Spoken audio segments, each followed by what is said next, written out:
Well, good morning. How are you all today? It's Monday. Should be a great day. The start of another great week if we let it be, right? I have a question for you this morning, and the answer to it is going to determine the quality of your life, what kind of life you live. Wow, what kind of question could that be, Steve, right? Yeah, it is. It occurred to me this morning, and it's kind of in response to a response that I got from a video I did the other day. And I was talking about the secret of success in small business. And I gave a little bit of my own story. And Tom Usher, one of our highly esteemed, the poet laureate, right, of Patreon here, he left a comment. And in his comment, he said, well, and in my video, I should say this, I should preface this. I said, you have to love what you're doing and do what you love. And he said, well, I worked hard all my life and made a good living and hated every minute of it and lived for the end of the day. Well, I know a lot of people who have done that, a lot of people, and I've done it in my life. I can think of a couple of pretty long stretches in my life that I worked at jobs that I won't say that I hated the job. I liked the job, but I didn't like the organization that I was working in. Didn't like the administration. Didn't like the policies and things like that. But I pretty much I'm a rebel, and I pretty much do things my own way, and they can decide if they want to keep me around or not.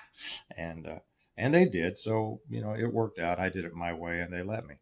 But I understand that you know the the problem that a lot of people deal with, um, and and it sucks the joy out, doesn't it? Well, the secret of this is, and I found it to be true in my life, is answering the question and making the decision: who controls your life? Okay, who controls it?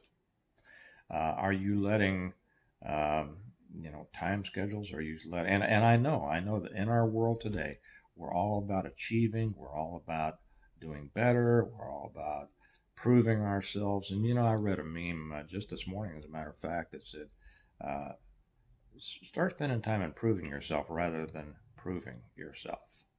And that really indicates something internal, doesn't it? Well, when I see the differences in the times of my life, I realized that it all came down to who controlled my life. Was I allowing external forces to control my life with their expectations and their demands and their time schedules and all of this? Or was I controlling my life? Uh, and by that, I don't really mean me, I mean God. And I know some of you knew it was headed this direction, right? I mean God. And I had to bounce back and forth. I'll admit it. And in my life, I went back and forth between the two several times until I finally, some time ago, settled into the I hope to be my final phase of letting God control my life. And what I mean by that is that we have ways. You're probably familiar. Matter of fact, I was reading Proverbs today and came across it's chapter 14 because today is the 14th, and in it is a verse that I use very often with people, and that is, there is a way that seems right to a man but leads to death. When we make our decisions based on worldly expectations or worldly goals, uh, we can just drive ourselves to death. This when you read that when you're younger, you think, well, what in the world does that mean? And of course, it can mean the death of the soul. But how many people do you know who have worked themselves to death and had heart attacks in their 40s and 50s, and many died, and or continue to live, but had a much compromised life after that? And so there is a way that seems right to a man, and that means compete and continue to try to achieve and get to that next rung on the ladder and everything like that. And that's not the way we were meant to live. I know that the world makes it difficult not to live that way. If you don't live that way, you're kind of seen as strange. But even in the preparedness world, there's a lot of anxiety about, well, I got to get this done, I got to get this done, I got to get this done, I got to get this done. And if you look to the greatest teacher in the world, you look at Jesus himself. I realized he was never in a hurry, right? He was never in a hurry. He was never out to prove himself. But what did he get done, right? Do you remember the story of Lazarus? It's such a great story. Lazarus' sister, Martha and Mary, came running to Jesus. She says, Master, hurry. Lazarus, whom you love, is dying. And he says, that's all right. He's going to be all right. Well, it says he tarried. Don't you love that word, tarried? He tarried. He didn't go right away. And he showed up there a couple of days later. And by that time, he arrived, and they said, "Oh, Master, he's died." And if you'd only been here, you could have saved him. And he said, "Don't worry about it. He's not dead. He's just asleep." And I said, "Oh man, they thought he was, well, they didn't believe him. Let's put it that way." And he says, "Here, let's go to the tomb." And they said, "Oh, Master, the stench is going to be horrible. He's been in there for a couple of days." He says, "Nah, come out." And he called Lazarus out, and out came Lazarus alive. Of course, that is a great story. That it shows the miracle. One of the main reasons was to show that Jesus was God. But the other thing was, I think, when we, and there are so many other scriptures. I didn't mean this to get into being a religious, but that's the way it's going apparently. And it comes back to the subject of this video. Who's controlling your life? And apparently the good Lord wants me to go this way, so I will. Because every time I resist him, it doesn't work out as well. Have you noticed that, you guys who know these things? And there are so many other things that the Bible teaches us about this. So I won't go down that road because I just realized that I shouldn't. Who is controlling your life? Is it you trying to do the things that you think you're supposed to do? Is it the world trying to control you, or actually controlling you by its expectations and demands? Or is it God? And in order for God to control you and your life, you have to give it up to him. And I will tell you that when that happens, a peace, as it said, a peace that surpasses all understanding, a peace comes over you. And you find that you're no longer working. You're no longer struggling in life. You're no longer working in life. You live a life of great expectation and eagerness to see the great things the good Lord has put in front of you to do. And in order to do that, you have to remove all of those barricades and all those obstacles that you have put up, right? But by your own personal, got to get it done way of living, and all of a sudden it just you start feeling drawn through life. Now, this maybe was a circuitous way to get to my point, and that is when you get to that point, and again, back to Tom's comment about he hated every minute of it. I was successful when I struggled and when I fought through life and hated every minute of it. I've been just as successful, probably more successful, when I gave it over to the Lord and allowed him to pull me through life, present me with the things that he wanted me to do, and then just do it. It's almost, I know it seems like a non-thinking way to live, but it's the way that we should live. It was the way, if we have the proper communication with and the proper relationship with the Lord. That's what he does. It's like a child. It's like a child looking to his father of, what should I do next, Dad? And That's his here. I'm making the way from you. I'm preparing this for you. Now you just take this next step. Remember, well, you don't remember when you were learning to walk, neither do I. But have you ever seen you've raised kids, probably most of you. Have you ever seen when they learn to walk? And what you're saying is just one more step. Just one more step, buddy. Just one more step. That's the way we should live. That God doesn't show us the whole journey. He shows us, okay, here's the next step. Here's the next step. And we do that in faith, and we do that in a feeling of great expectation. Not anxiety, not anything. I use the example sometimes that God's direction is like headlights. When you're driving at night and you're driving down the highway. Now you're going faster than your headlights most of the time. Most of us drive faster than our headlights will reach out to, especially in the old days. Remember those? Well, now we got these bright LED lights, but back in the old days, it was they weren't as bright, and that's why people kill so many deer, right? But we outdrive our headlights expecting that there's road out there, right? We figure that there's still highway beyond what our headlights light up, so we go in faith, right? Well, so many people have more faith in their headlights than they do in God.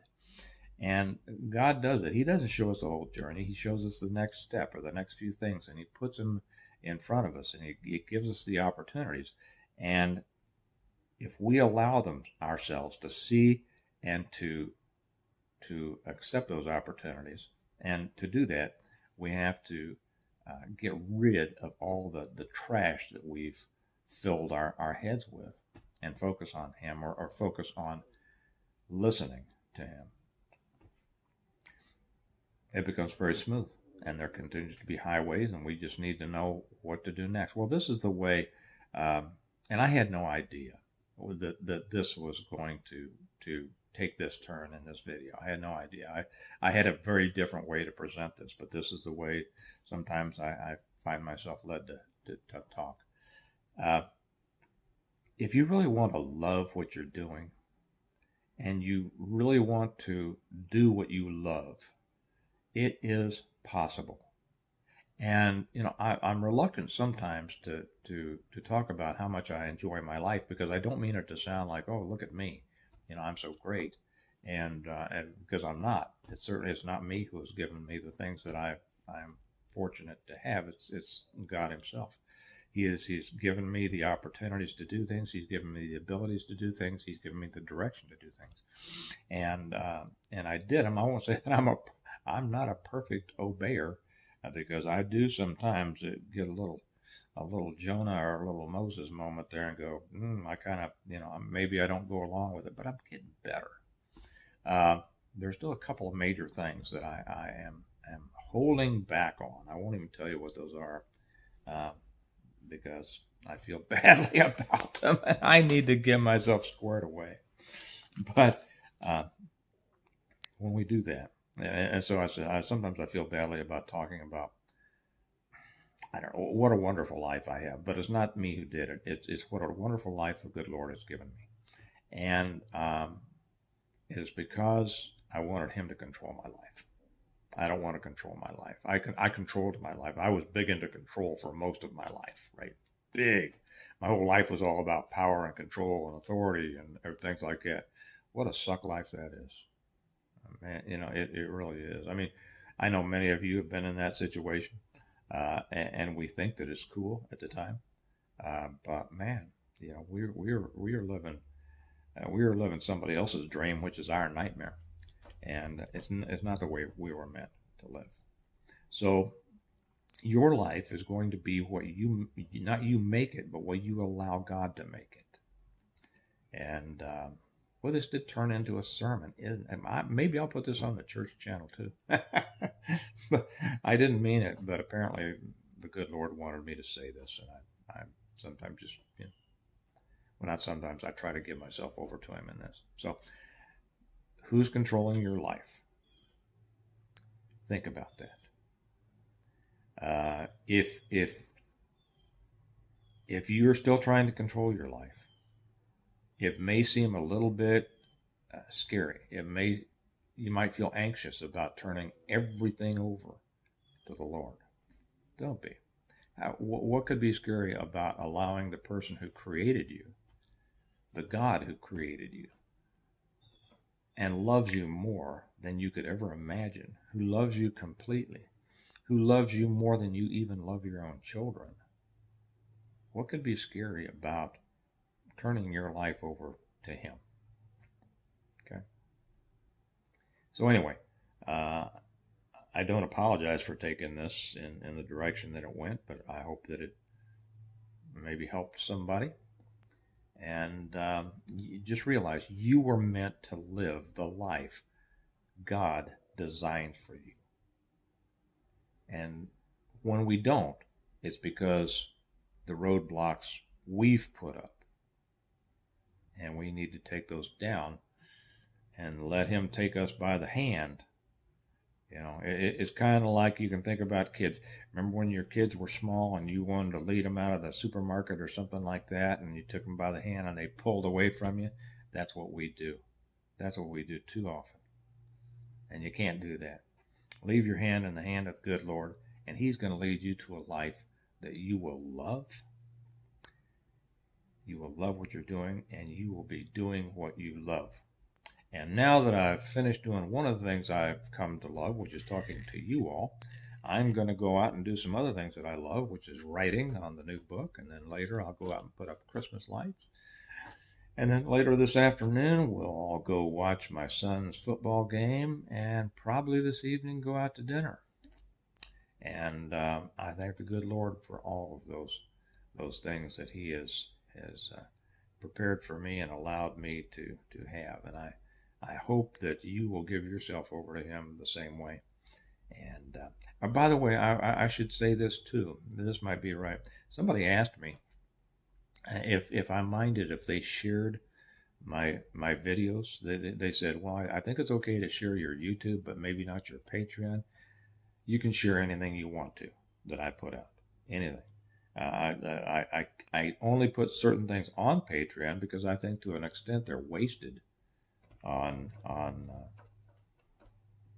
YouTube. Since this did take the direction it ended up taking, I might put this on YouTube too. I don't know. We'll see. We'll see what I'm led to do.